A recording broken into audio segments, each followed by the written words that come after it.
Hi friends, ఈరోజు ఈ వీడియోలో తెలంగాణ రాష్ట్ర వ్యాప్తంగా కొత్త ఆసరా పెన్షన్ల కోసం ఎదురు చూస్తున్న వారందరికీ ప్రభుత్వం నుంచి భారీ అప్డేట్ వచ్చింది.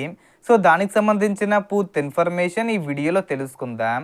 అండ్ వీడియో మీద నచ్చితే లైక్ చేయండి ఫ్రెండ్స్. మీరు చేసే ఒక లైక్ వల్ల ఈ వీడియో ఇంకో 10 మందికి రికమెండ్ అవ్వడం జరుగుతుంది ఫ్రెండ్స్. సో దాని ద్వారా ఈ ఇన్ఫర్మేషన్ అందరూ తెలుసుకోగలరు. సో ఏమాత్రం లేట్ చేయకుండా వీడియోకి వెళ్ళిపోద్దాం. సో కొత్త పెన్షన్లకు సంబంధించిన దరఖాస్తుల ప్రక్రియను అధికారికంగా ప్రారంభించినట్లు సీఎం రేవంత్ రెడ్డి గారు ప్రకటించారు. ఈ సందర్భంగా రాష్ట్రంలో పలు పథకాలను ప్రారంభించిన ప్రభుత్వం అదే సమయంలో కొత్త పెన్షన్ల ప్రక్రియను కూడా వేగవంతం చేసింది. గత 3 సంవత్సరాలుగా కొత్త ఆసరా పెన్షన్ల కోసం దాదాపు 10 నుంచి 12 లక్షల మంది లబ్ధిదారులు ఎదురు చూస్తున్నారు. ఇప్పుడు వారికి అవకాశం కల్పిస్తూ ప్రభుత్వం మళ్ళీ అప్లికేషన్ ప్రక్రియను ప్రారంభించింది.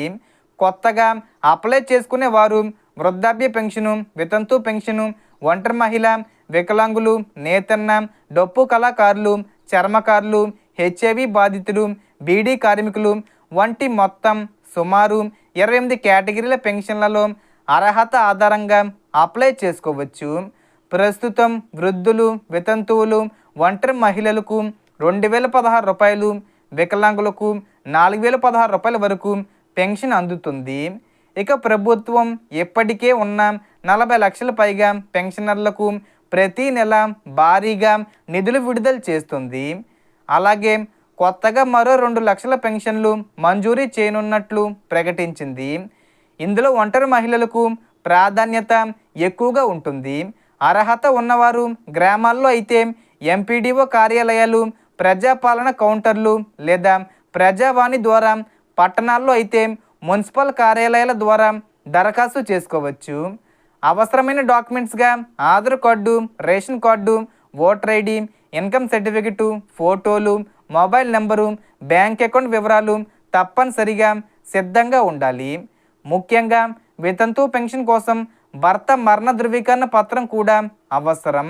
వికలాంగుల పెన్షన్ కోసం మెడికల్ సర్టిఫికెట్ మరియు క్యాస్ట్ సర్టిఫికెట్ కూడా అవసరం కావచ్చు. దరఖాస్తులు పరిశీలించిన తర్వాత అర్హులైన వారికి పెన్షన్లు మంజూరీ చేస్తారు. ఇప్పటికే దరఖాస్తు చేసిన వారిని కూడా తిరిగి పరిశీలించి ఎంపిక చేస్తారు.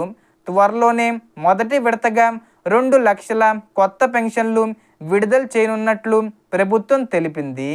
ఈ నెల 25వ తేదీ నుంచి ప్రక్రియ ప్రారంభమయ్యే అవకాశం ఉంది. అలాగే పెన్షన్ల పెంపుపై కూడా ప్రభుత్వం కీలక నిర్ణయం తీసుకుంది. ప్రస్తుతం ఉన్న 2016 రూపాయల పెన్షన్ను 3000 రూపాయలకి, 4016 రూపాయల పెన్షన్ను 5000 రూపాయలకి పెంచేలా ప్రణాళికలు ఉన్నట్లు సమాచారం. అంటే మనకు 4000 రూపాయలు ప్లస్ 6000 రూపాయలు పెంపు చేస్తామని ఎన్నికల్లో చెప్పారు. మరి 3000 రూపాయలు ప్లస్ 5000 రూపాయలు ఏంటి అంటే గనక విడతల వారీగా పెంపు చెయ్యాలని అనుకుంటున్నారు. అందుకే 3000 రూపాయలు ప్లస్ 5000 రూపాయలు పెంపు చేసి ఇచ్చే అవకాశం ఉంది. ఈ జూన్ 20 తేదీ వచ్చేలోపు ఈ పెంపు మీద అప్డేట్స్ వస్తాయి. అదేవిధంగా ఇకపై పెన్షన్ డబ్బులు పోస్టాఫీస్ ద్వారా కాకుండా నేరుగా లబ్ధిదారుల బ్యాంక్ అకౌంట్లోకి జమ చేయనున్నట్లు ప్రభుత్వం ప్రకటించింది. అందుకే మీ బ్యాంక్ అకౌంటు ఆధారు, మొబైల్ నెంబర్తో సరిగ్గా లింక్ అయి ఉందో లేదో చెక్ చేసుకోవాలి. సో దీనికి సంబంధించి ఏ చిన్న ఇన్ఫర్మేషన్ వచ్చినా నేను వీడియో చేసి పోస్ట్ చేస్తాను. ఆ యొక్క అప్డేట్స్ మీరు మిస్ కాకుండా ఉండాలంటే వెంటనే మన ఛానల్ని సబ్స్క్రైబ్ చేసుకోండి. సో ఈ వీడియోలో ఇన్ఫర్మేషన్ ఇది ఫ్రెండ్స్. మీకు ఈ వీడియో నచ్చితే లైక్ చేయండి, షేర్ చేయండి అండ్ సబ్స్క్రైబ్ చేసుకోండి. Thanks for watching.